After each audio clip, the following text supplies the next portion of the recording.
ما خلق الله السماوات والأرض وما بينهما إلا بالحق وأجل مسمى وإن كثيرا من الناس بلقاء ربهم لكافرون صدق اللہ العظیم۔ توجہ فرمائیں، سورہ روم آیت نمبر 8، اللہ تعالیٰ فرماتے ہیں اولم یتفکروا فی انفسہم، فرمایا کہ کیا یہ اپنی جانوں میں غور نہیں کرتے، یہ لوگ اپنے نفسوں میں اپنی جانوں میں غور نہیں کرتے۔ ما خلق اللہ السماوات والارض وما بینہما الا بالحق واجل مسمى، فرمایا کہ اللہ تعالیٰ نے آسمانوں کو اور زمین کو اور جو کچھ اس کے درمیان ہے اس کو پیدا نہیں کیا مگر حق کے ساتھ، وَأَجَلٍ مُّسَمَّى، اور فرمایا کہ ایک مدت مقرر تک کے لیے، وَإِنَّ كَثِيرًا مِّنَ النَّاسِ بِلِقَاءِ رَبِّهِمْ لَكَافِرُونَ، اور فرمایا کہ لوگوں میں سے بہت زیادہ لوگ ایسے ہیں کہ جو اپنی رب کی ملاقات کا انکار کرتے ہیں۔ دیکھیں جی، گزشتہ آیات میں اللہ تعالیٰ نے رومیوں کے مغلوب ہونے کے بعد دوبارہ غلبے کا تذکرہ فرمایا تھا، اور وہ پیشگوئی جو ہے وہ 9 سال بعد پوری ہوئی، اور میں نے آپ کو یہ بھی عرض کیا تھا کہ اس میں ابی بن خلف نے حضرت ابوبکر صدیق رضی اللہ تعالیٰ عنہ کے ساتھ شرط بھی لگائی تھی 100 اونٹوں کی۔ وہ کہہ رہا تھا کہ یہ غالب نہیں آئیں گے، اگر غالب آ گئے تو میں تمہیں 100 اونٹ دوں گا۔ صدیق اکبر رضی اللہ تعالیٰ عنہ نے فرمایا کہ رومی غالب آئیں گے، اور اگر غالب نہ آئے تو میں تمہیں 100 اونٹ دوں گا۔ 9 سال کے بعد وہ غالب آ گئے، اور اسی سال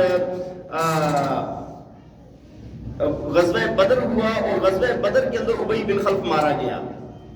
اب روایات میں آتا ہے کہ صدیق اکبر رضی اللہ تعالیٰ عنہ نے اس کے رشتہ داروں سے مطالبہ کیا کہ بھائی تمہیں پتہ ہے تمہارے بڑے نے یہ میرے ساتھ شرط لگائی تھی، اور اس شرط کے 100 اونٹ صدیق اکبر رضی اللہ تعالیٰ عنہ نے ان سے لے لیے۔ پھر نبی علیہ السلام کو جب بتایا تو نبی علیہ السلام نے فرمایا کہ بھائی یہ تو جوا ہے، یہ جائز نہیں ہے تمہارے لیے لینا، یہ اونٹ تمہارے لیے لینا جائز ہے، لہٰذا ان کو صدقہ کر دو، ان کو کیا کر دو، صدقہ کر دو، اور انہوں نے ان کو صدقہ کر دیا۔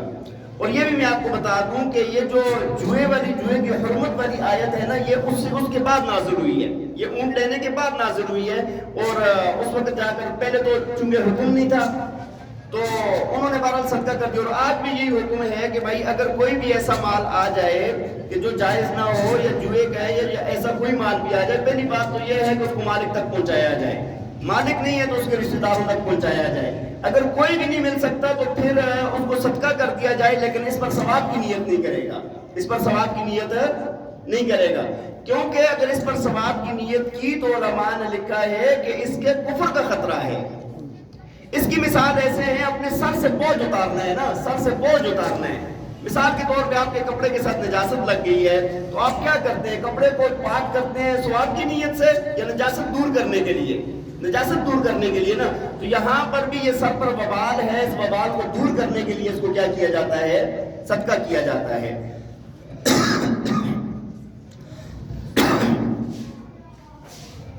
اللہ تعالیٰ نے آگے ایک بات اور فرمائی تھی، فرمایا کہ یہ لوگ دنیا کی ظاہری زندگی کو بہت اچھا جانتے ہیں، آخرت سے غافل ہیں۔ اسی وجہ سے یہ مطالبہ کرتے تھے کہ اگر آخرت ہے، برحق ہے، سچ ہے تو آپ پھر لے کر آ جائیں ہمارے اوپر۔ ہاں جی، اور یہ بھی کہتے تھے کیسے اٹھیں گے، ہم مر گئے تو دوبارہ کیسے اٹھیں گے، اذا كنا عظاما نخرا، ہاں جی جب ہماری ہڈیاں گسیدہ ہو جائیں گی، بربری ہو جائیں گی، پھر ہمیں دوبارہ کیسے زندہ کیا جائے گا۔ اذا متنا وكنا ترابا، کہ ہم جب مر جائیں گے، مٹی ہو جائیں گے تو کیسے ہمیں دوبارہ اٹھایا جائے گا۔ تو اللہ تعالیٰ نے یہاں پر یہ بھی بتایا ہے کہ بھئی مرو گے اس کے بعد اٹھایا بھی جائے گا، اور مرنا سب نے ہے، کائنات بنی اس لیے کہ یہ ختم ہو۔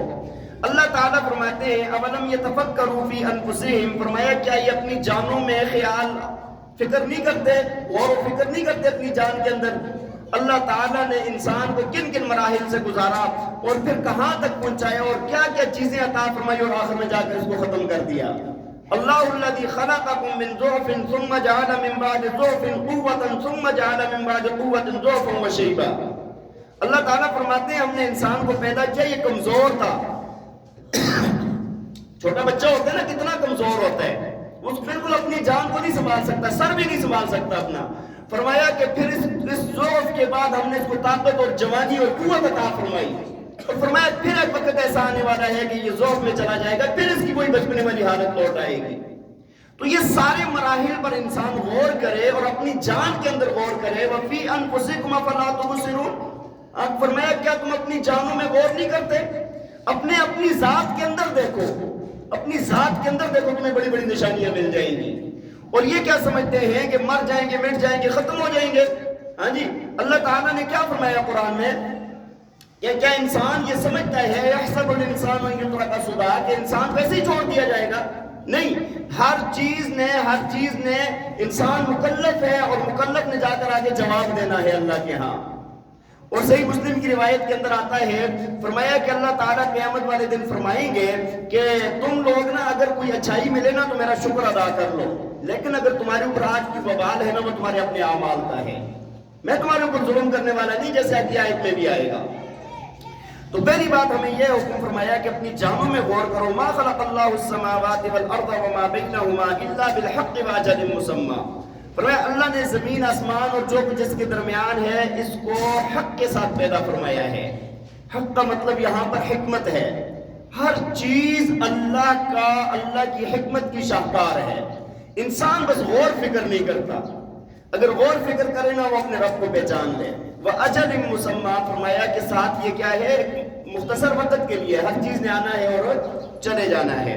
وَإِنَّ كَثِيرًا مِّنَ النَّاسِ بِلِقَاءِ رَبِّهِمْ لَكَافِرُونَ. اور فرمایا کہ بہت زیادہ لوگ ایسے ہیں کہ جو اپنے رب کی ملاقات کا انکار کرتے ہیں. اسی وجہ سے تو کہتے ہیں نا آ جائے قیامت، دیکھتے ہیں کیا ہوتا ہے، اسی وجہ سے تو کہہ رہے ہیں نا.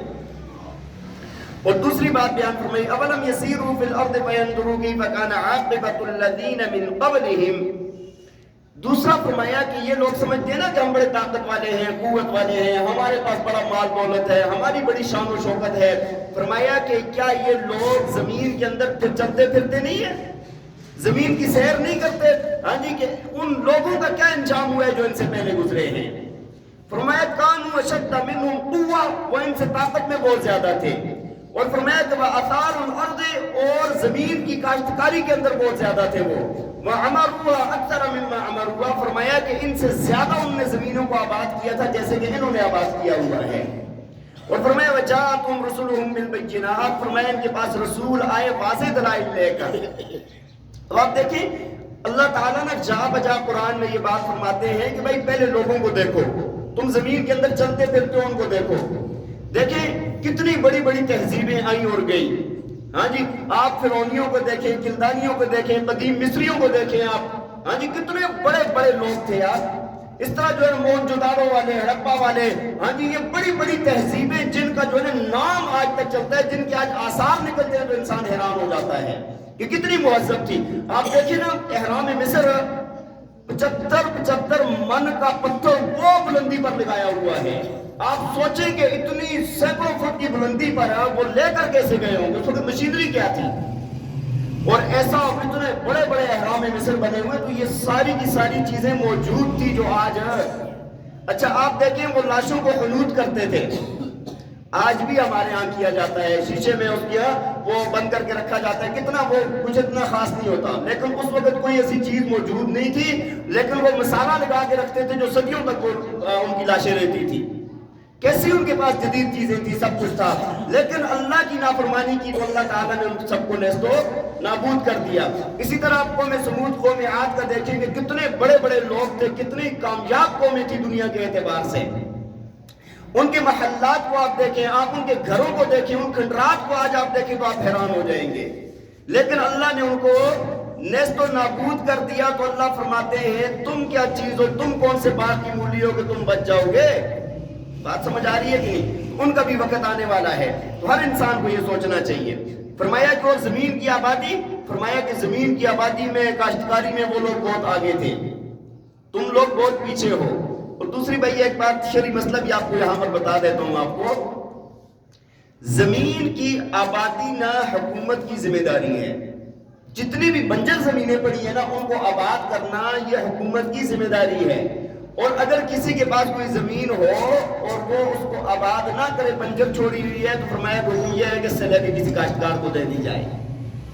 وہی کاشتکاری ہوگی تو ملک کے اندر ترقی ہوگی نا، لیکن کاشتکاریاں لوگ نہیں کرتے، تو یہ بھی حکومت کی ذمہ داریوں میں سے ایک بڑی ذمہ داری ہے جس کی طرف دھیان نہیں دیا جاتا۔ اور فرمایا فما کان اللہ لیظلمہم ولکن کانوا انفسہم یظلمون، فرمایا کہ اللہ ان پر ظلم نہیں کرتا بلکہ اپنے آپ پر یہ خود ظلم کرتے ہیں، ظلم اپنے آپ پر خود کرتے ہیں۔ ثم کان عاقبۃ الذین اساءوا السوء، فرمایا کہ پھر ان لوگوں کا انجام جنہوں نے برائیاں کی ہے ان کا انجام برائی ہے۔ ان کذبوا بآیات اللہ، انہوں نے اللہ کی آیات کو جھٹلایا، وکانوا بہا یستہزئون، اور اللہ کی آیات کے ساتھ کیا کرتے تھے؟